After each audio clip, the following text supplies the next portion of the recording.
তামাক কোম্পানি হস্তক্ষেপের সূচকে বাংলাদেশের অবস্থান বিশ্বের ৬৬ আর এশিয়ার মধ্যে সবচেয়ে খারাপ অবস্থানে। এই হস্তক্ষেপের ঘটনা বেশি ঘটছে তামাক নিয়ন্ত্রণ আইনের সংশোধনী ঘিরে।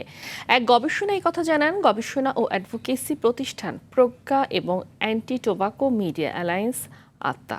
সোমবার রাজধানীর সিডাপ মিলনায়তনে এই গবেষণাপত্রের প্রকাশনা অনুষ্ঠানে প্রধান অতিথি ছিলেন সাবেক তত্ত্বাবধায়ক সরকারি উপদেষ্টা ডক্টর হোসেন জিল্লুর রহমান। তামাক নিয়ন্ত্রণ অধ্যাদেশ অনুমোদন দেয় বর্তমান সরকারকে ধন্যবাদ জানিয়ে শিগগিরই এর গেজেট প্রকাশের আহ্বান জানান।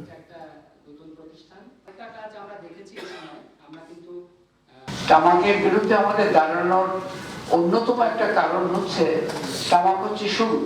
তামাকের পরে কিন্তু ড্রাগস এবং অন্যান্য অনেক কিছুতে আসক্তির একটা সাধারণ প্রবণতা থাকে। তরুণ প্রজন্মের বিষয়গুলোকেই আমরা গুরুত্ব দিচ্ছি যে তাদের যেন এই আসক্তি থেকে তাদের মুক্ত রাখা যায়।